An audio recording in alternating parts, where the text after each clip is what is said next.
বুখারী এবং মুসলিম শরীফ সিয়াসিত্তার অন্যতম গ্রন্থ বুখারী শরীফ, বুখারী মুসলিম শরীফের মধ্যে এসছে, আবার রাসূল বলেছে কারো যদি যৌবনের চাহিদা মিটাইবার কোনো কি না থাকে, রাস্তা না থাকে, রাসূল বলেছে তোমরা রোজা রাখতে থাকো। জোরে কয় না সুবহানাল্লাহ। কি রাখতে থাকো? হাদিস শরীফের মধ্যে এসছে, বুখারী এবং মুসলিম শরীফের মধ্যে এসছে হাদিস, কারণ আল্লাহর হাবিব সরকার মদিনা বলেছে তোমরা কি রাখো? রোজা রাখো। আসলে তুমি রোজা রাখতে থাকো, এটাকে সংযতকারী হিসাবে, এটাকে তোমার কন্ট্রোলিং এর দায়িত্বকার। কারণ এখানে রাসূল বলেছে যেটা আমি সেটাই করব, কারণ এটার পরের যেই নিয়ামত আমি পাবো সেটা বরাদ্দ হবে কার থেকে? মালিকের কাছ থেকে। কোত্থেকে? এখন কোরআন হাদিসের কোথাও তো নাই, কোথাও নাই যে এই খারাপ কাজটা করতে পারবে। হাতে ধরে ছেলেদেরকে নোংরামির দিকে ধাবিত করে দিচ্ছে, একেবারে নোংরামির দিকে তাকে এগিয়ে নিয়ে দিচ্ছে। তাহলে এগুলোর বিরুদ্ধে কি আমাদের কথা বলা দরকার না? আরো জোরে কথা বলার দরকার আছে না নাই? আরো জোরে। আল্লাহর হাবিব কি বলছে? লজ্জা শরম নাই। অবশ্যই যার লজ্জা নাই তার ঈমানও নাই। যার লজ্জা আছে সে কোনোদিন এই কথা বলতে পারে না। এটিকে হযরত লূত আলাইহিস সালামের জামানায় ছিল এই নোংরামি। কোন সময়? একবার হযরত লূত আলাইহিস সালামের জামানায় ছিল নোংরামি। একটা পুরুষ আর একটা পুরুষের সাথে পর্যন্ত আল্লাহ রাসূল থাকতে নিষেধ করছে, প্রাপ্তবয়স্ক। একটা নারী আর একটা নারীর সাথে একই কাঁথার নিচে রাসূল থাকতে নিষেধ করছে। কি করছে? আর যার ছেলেটা পুটপুটে সুন্দর, আমাদের পূর্বসূরি আইম্মায়ে কেরাম অনেকের মত আমি পেয়েছি, পূর্বসূরি আইম্মায়ে কেরাম যারা রয়েছেন তারা বলেছেন তোমার যদি সুন্দর পুটপুটি কোনো ছোট্ট শিশু সন্তান থাকে, উপযুক্ত প্রাপ্তবয়স্ক কোনো ছেলের সাথে নির্জনে যেতে দিও না।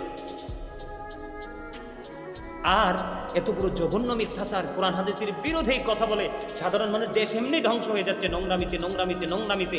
বউ জামাই রেখে বউ চলে যায়, বউ রেখে জামাই আরেক বিয়ে করে ফেলে, কত নোংরামি। আর এখন আমার কাছে মনে হয় ছোট্ট একটা টাচ করেছে, আরো নোংরামির দিকে মানুষকে ঠেলে দিবে। আমি আপনাদেরকে বলতে চাই যে শায়েখ ভক্ত যারা আছেন তাদেরকে বিনীতভাবে অনুরোধ করতে চাই, আপনারা আপনাদের শায়েখকে বলবেন এই ফতোয়াটা কোথায় পেয়েছে, তিনি যেন দয়া করে একটু আইডেন্টিফাই করে দেন।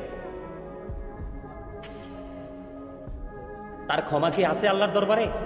কথা বলেন, ক্ষমা আছে? আরে রাসূল বলতেছে রোজা রাখতে, তুমি রোজা রাখো। তুমি দেশে থাকো আর বিদেশ থাকো, যেখানেই থাকো, বিয়ে করো আর না করো, তুমি রোজা রাখতে থাকো। তখন তোমার যৌনাঙ্গকে আল্লাহ রাব্বুল আলামিন কি করে দিবে? কন্ট্রোলিং এর ভিতরে নিয়ে আসবে। তার কারণ তুমি আল্লাহর হাবিবকে মর্যাদা দিয়েছো, সম্মান করেছো। এটাই হলো তোমার ঈমানি চেতনা। এটা কি? আবারও বলতে হয়, আজকে আবারও বলতে চাই এই পয়েন্টটার সাথে যে আমি শায়েখকে এবং শায়েখের সাপোর্টার যারা আছেন তাদেরকে বলছি, আপনারা বক্তব্য দিয়েও ছেড়ে দিই, আপনারা আরও কিছু সময় একটু ভালো আহলে সুন্নাত ওয়াল জামাতের অন্তর্ভুক্ত কিতাবি আলেমদের সাথে বসে যোগাযোগ করে আপনারা একটু পড়াশোনা করুন।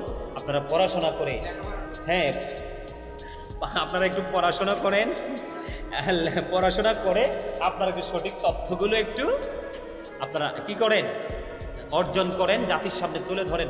কারণ আপনি পড়তে গেলে লস হবে না। রাসূল বলেছে 1 ঘন্টা সময় দিলে সারা রাত ইবাদতের চাইতে দামি হয়ে যাবে। একদিন ইবাদতের মধ্যে নিজেকে নিয়োজিত রাখলে 3 মাস রোজা রাখার চাইতে বেশি সওয়াব পাওয়া যাবে। আর আপনি শিক্ষা অর্জনের জন্য যতই যাবেন সামনের দিকে, জান্নাত আপনার ততই কাছে চলে আসবে। আপনি তো শিক্ষা অর্জন করতে গেলেন না, আপনি যেন জান্নাতের দিকে এগিয়ে গেলেন। ঠিক না? ঠিক।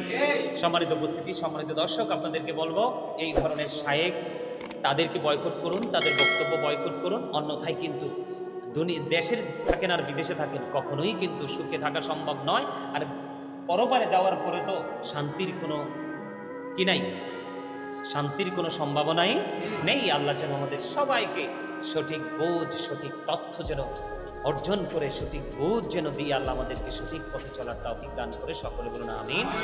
আরো জোরে বলুন আমিন।